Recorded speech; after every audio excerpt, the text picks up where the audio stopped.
First starting with the debate. So earlier or yesterday, I posted the video from right after the debate was finished. It was the three of us plus James Russell talking about our initial thoughts. We've had some time to let that sink in a little bit. So the public, according to all the polls, they agree with us. They think Biden won. And it wasn't so much by default this time, because last time, Biden's performance left a lot to be desired. I mean, like this performance did as far as like policy substance, just us as lefties. But but Biden actually did well this time around, rather than just Trump was just too unbearable to watch. It's like, yeah, he fucking lost. Trump didn't do terrible this last time around. Just Biden was better, and yeah, it was a lot more civil, as we covered. But that's just like our overall thoughts. We're gonna get into a highlight reel, some of the moments from the debate. And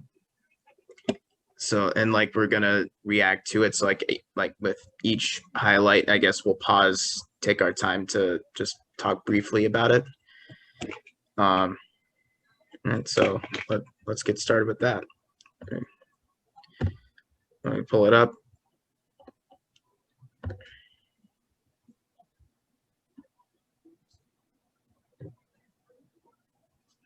All right. Can y'all see it? All right.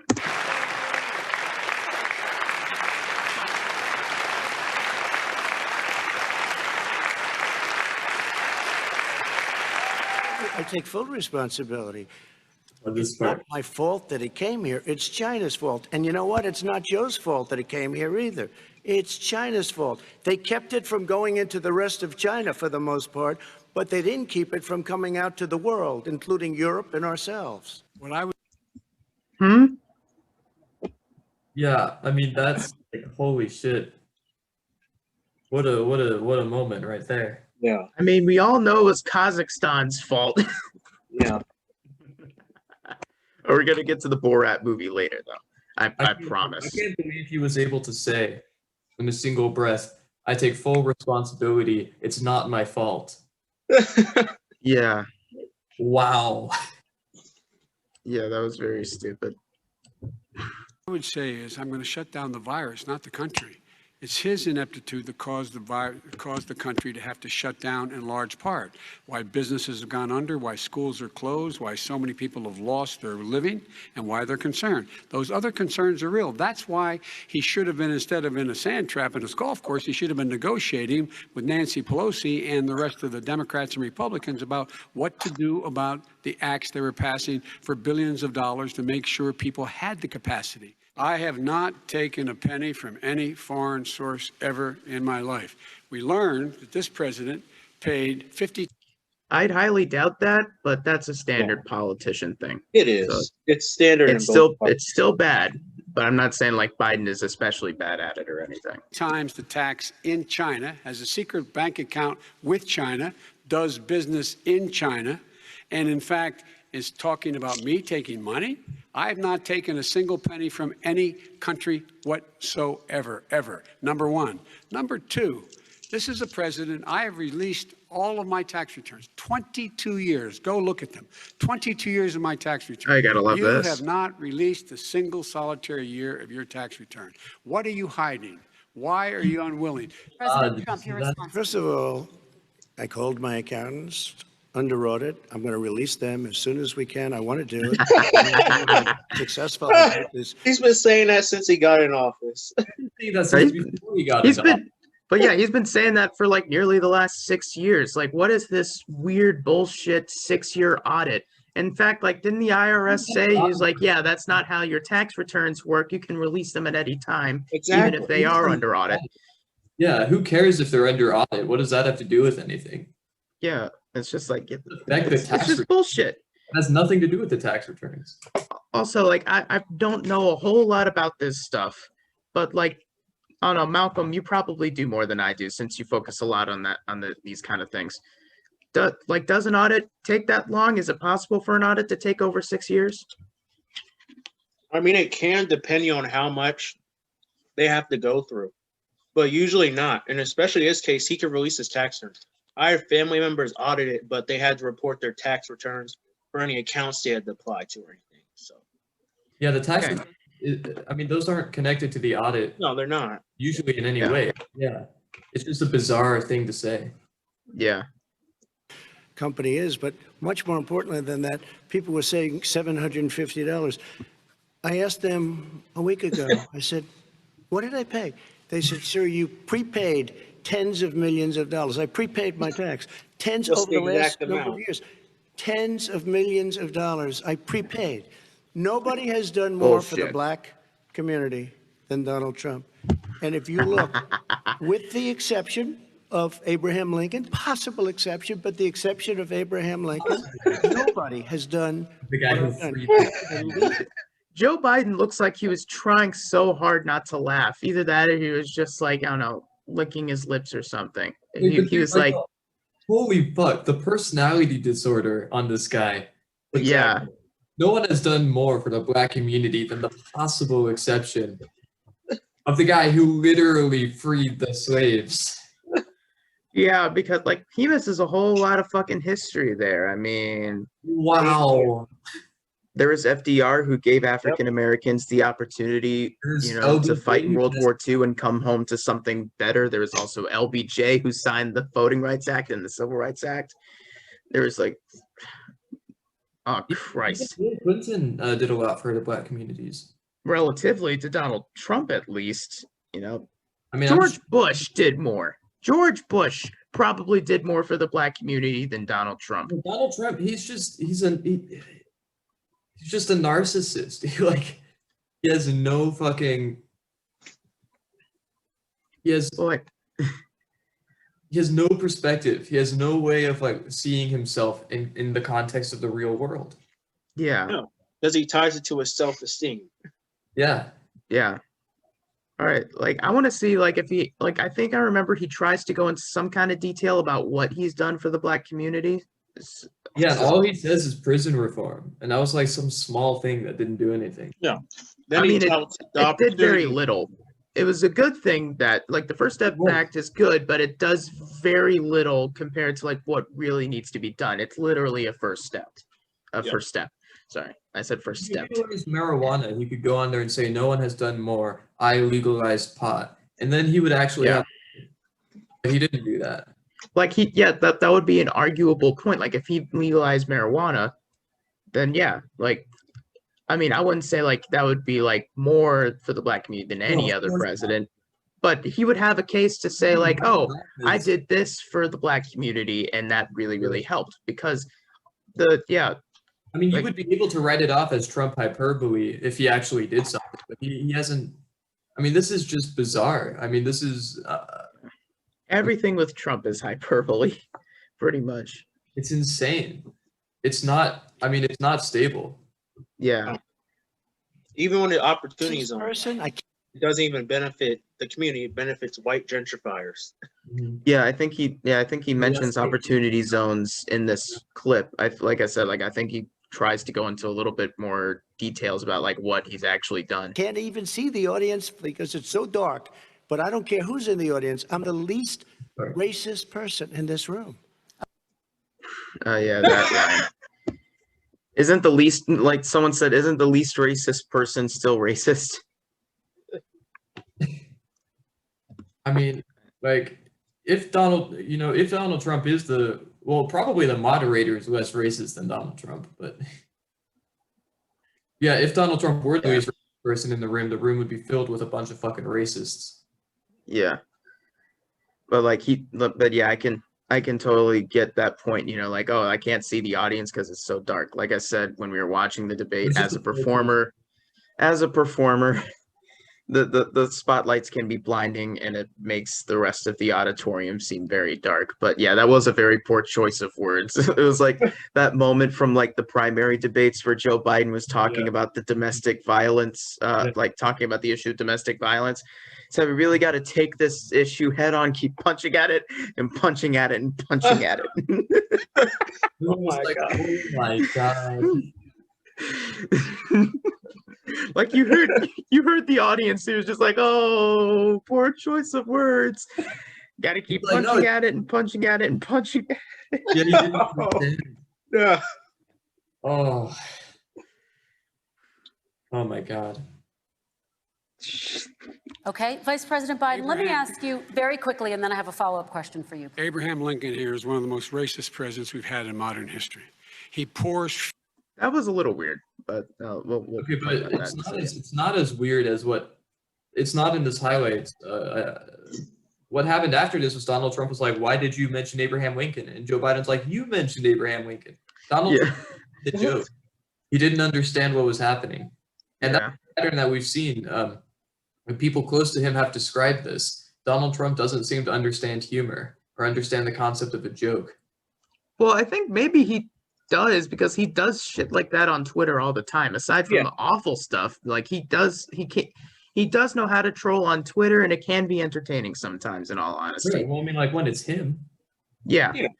It seems like he knows how to make a joke, he just doesn't know how to take a joke. He doesn't really seem to know how to recognize a joke. Yeah. fuel on every single racist fire. Every single one. Started off his campaign coming down the escalator saying he's going to get rid of those Mexican rapists. He's banned Muslims because they're Muslims. He has moved around and made everything worse across the board. He says about the poor boys, last time we were on stage here, he said, I told them to stand down and stand ready. Come on. This guy is a dog whistle about as big as a foghorn. Mr. President, your administration I would say that's just, yeah, he's no longer dog whistling. The Republican Party is no longer dog whistling. They're just so They're very blatant. overt. Yeah. separated children from their parents at the border, at least 4,000 kids. You've since reversed your zero tolerance policy, but the United States can't locate the parents of more than 500 children. So how will these families ever be reunited? Build Plan to cages. reunite the kids? Yes, with we're their working on families? it we're trying very hard. But a lot of these kids come out without the parents. They come over through cartels and through coyotes and through gangs. Oh my God. 500 plus kids. And also, like I said when we were watching this, the 500 families statistic, I bet it's a lot higher than that.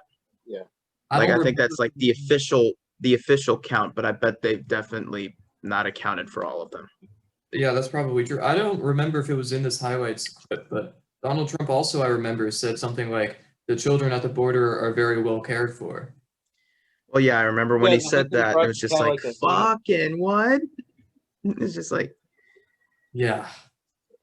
I can't even wrap my head around how a human being could say that. yeah, it was like the, what cunt? Yeah, like that was like my thought. I think that was everyone's thoughts pretty actually. Came with parents. They separated them at the border to make it a disincentive to come to begin with. Real tough. We're really strong. And guess what? They cannot, it's not coyotes didn't bring them over. Their parents were with them. They got separated from their parents. And it makes us a laughing stock and violates every notion of who we are as a nation. Let me ask you a follow-up Kristen, question. they did it. We changed the policy. Your response they to that? did it. We changed. did not They built the separate cages. they- Who built the cages, Joe? Let's talk about what Who we're built the talking about. cages, Let's Joe? talk about what we're talking about. What happened? Parents were ripped, their kids were ripped from their arms and separated. And now they cannot find over 500 of sets of those parents, and those kids are alone. Nowhere to go. Nowhere to go. It's criminal. It's criminal. No one should be going to jail because All right, so Trump said, you know, who built the cages? And you know, I thought it was his administration. well, yeah, or Joe Biden and Barack Obama were the ones who originally started doing that. Like they did build the cages. But first, like there was like an article initially when it was like back in summer 2018 when this story really blew up. Someone used an image that they're saying, oh, look, they're keeping kids in cages. That image was actually from 2014, they found. So, but the real difference is that Joe Biden and Barack Obama did not have like a zero tolerance policy. Right. They did Yeah. they did other awful things as far as immigration when it came to trying to provide a deterrent. Like one thing they would do is that and I'm sure Trump does this too, but one thing that the Obama administration was pretty notorious for with immigration is that when they deported someone, they would never actually take them home. They would just drop them off in the middle of nowhere. It's just like, okay, you're across the border, do what you want, you know. Jeez.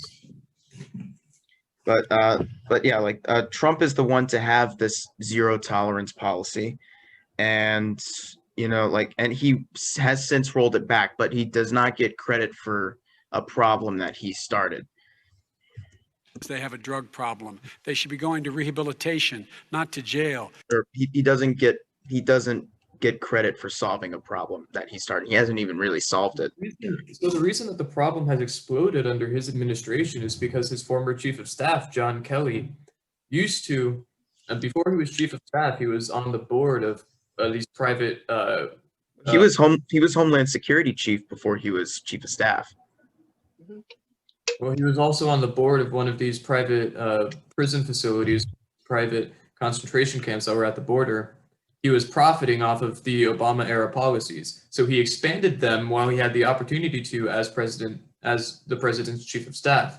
After he left his position as chief of staff, he went back to the company, back to the board, and now he's making, like 10 times the amount he was before because he expanded the policy and he's profiting off of this. Yeah.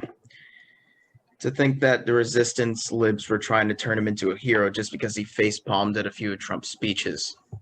No, he's a monster, John Kelly. Yeah, he's a monster. He's a straight-up monster. Jail because they have a drug problem. They should be going Oh, wait. alone. Nowhere to I want to go. watch this. Nowhere to go. part of this. It's criminal. It's criminal. No one should be going to jail because they have a drug problem. They should be going to rehabilitation, not to jail. We should fundamentally change the system, and that's what I'm going to do. But why didn't he do it 4 years ago? Why didn't he do that 4 years ago, even less than that?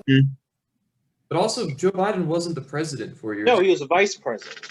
Vice Well, this president is- didn't do anything.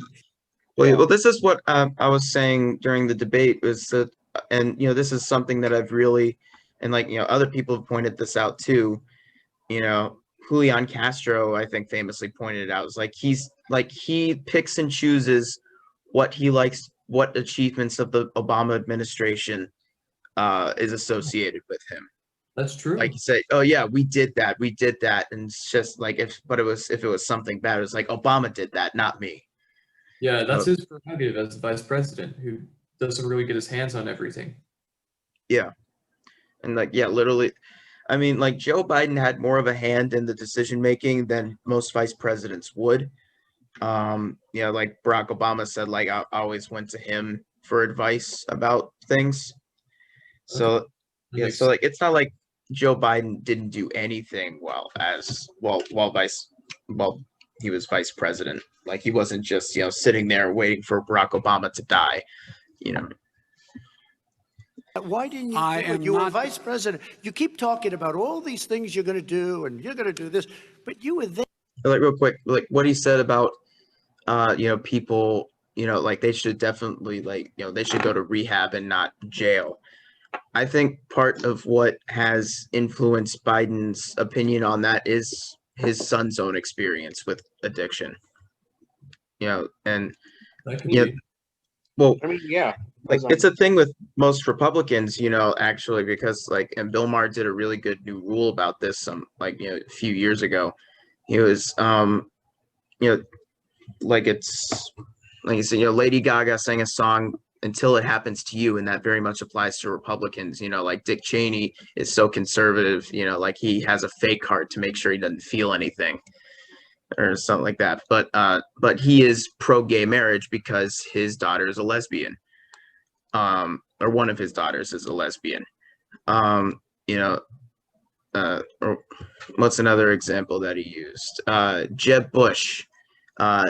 He is not such a hawk with immigration because his his wife is an immigrant. He's same another thing with Jeb, he is not so much an authoritarian when it comes to drug policy because his daughter struggled with addiction. I mean, So- yeah, especially with, like characters like George Bush, because he was like one of the few Republicans at the time who were lenient on affirmative action, because some of his families adopted non-white kids. Yeah. There just a short time ago, and you guys did nothing. We You did. know, Joe, I ran because of you. I ran because of Barack Obama, because you did a poor job. If I thought you did a good job, I would have never run. Like I would have 2000. never run. I ran because of you. I'm looking at you now. You're a politician. I ran because of you. All right, Vice President Biden, Not I true. really want Biden to reply back. I don't remember this moment, but like I want Biden to reply back. Yeah, I ran because of you because I think you're doing a lousy job. Donald Trump he's been running since like 2000. Yeah, Not true. Well, like this was like covered in the Michael Moore documentary Fahrenheit 11/9. The real reason why Trump ran, like first announced his candidacy in 2015, was just a publicity stunt for The Celebrity Apprentice, and he was really pissed at NBC for giving Gwen Stefani a higher paycheck as a contestant than him as a host.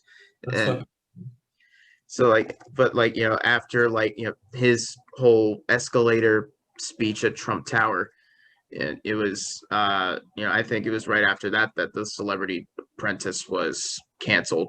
And then, people actually listened to that speech and liked it. So he made it into a real thing. your response to that, and then I do have some Yeah. questions for both of you. Well, I tell you what, I hope he does look at me, because what's happening here is, you know who I am, you know who he is, you know his character, you know my character, you know our reputations for honor and telling the truth. I am anxious to have this race. I am anxious to see this take place. The character of the country is on the ballot. Our character is on the ballot. Look at us closely. We have to make a country totally successful as it was prior to the plague coming in from China. Now we're rebuilding it, and we're doing record numbers, 11.4 million jobs in a short period of time, et cetera. Success is going to bring us together. We are on the road to success, but I'm cutting taxes, and he wants to raise everybody's taxes, and he wants to put new regulations on everything. He will kill it. If he gets in, you will have a depression, the likes of which you've never seen. I mean, That whole We're thing- already having that. I represent all of you, exactly. whether you voted for me or against me. That whole section was completely incoherent. What are you Exactly. talking Yeah, about? we're already in depression level territory. We could end up worse than that before Yes, he's gone. because of him. He literally canceled stimulus talks numerous times. They said, Yeah. all right, they're back on.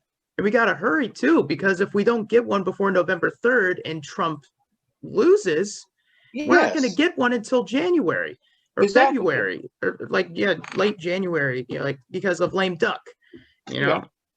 I can't even. Because they're too, like, Senate's so focused on Amy Coney Barrett that they don't care about the American people. They just care about getting power. That's all they care about. And what is Donald Trump talking about when he says he wants to raise taxes for everyone, put new regulations on everything? He's going to kill it. What does that mean? I have no idea what that means. it's just all incoherent bullshit. Me. And I'm going to make sure that you're represented. I'm going to give you hope. We're going to move. We're going to choose science over fiction. We're going to choose hope over fear.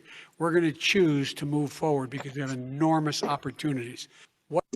Oh yeah, of like the whole trusting the scientists thing. Like there was a moment in which it was Donald Trump at a speech saying, "Oh, you can't vote for Joe. He's going to trust the scientists," and Biden just literally used that clip and like he tweeted that clip and said yes. Nice. So just like these campaign ads for Joe Biden write themselves, kind of, like, to be honest. What is on the ballot here is the character of this country: decency, honor, respect, treating people with dignity, making sure that everyone has an even chance. And I'm going to make sure you get that. You haven't been getting it the last 4 years. Well, this is kind of a depressing fact, to be honest, but I do think that Donald Trump really is the face of America in a way. I mean, You know yeah, what I- the silent, but he more so represents the silent face. But like what one of the things he inadvertently did both as a candidate and as president, is really rip the mask and show how ugly this country is. So And what I was going to say was that I think Donald Trump is the face of the underbelly of America that was revealed in the first Borat movie. And now what the second movie is trying to do, what the second Borat movie does is show that now the overt ugliness of America, underneath that, there are still good people. It's actually very interesting. yeah, it seems like the goodness of America these days is definitely more or less the underbelly rather than, Yes. especially in 2020.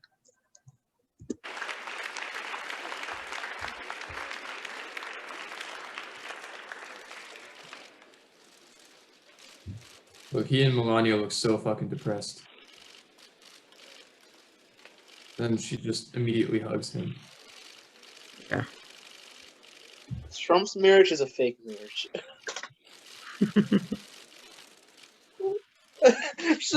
Watch their hands. Exactly. Watch the hands. She rips it away.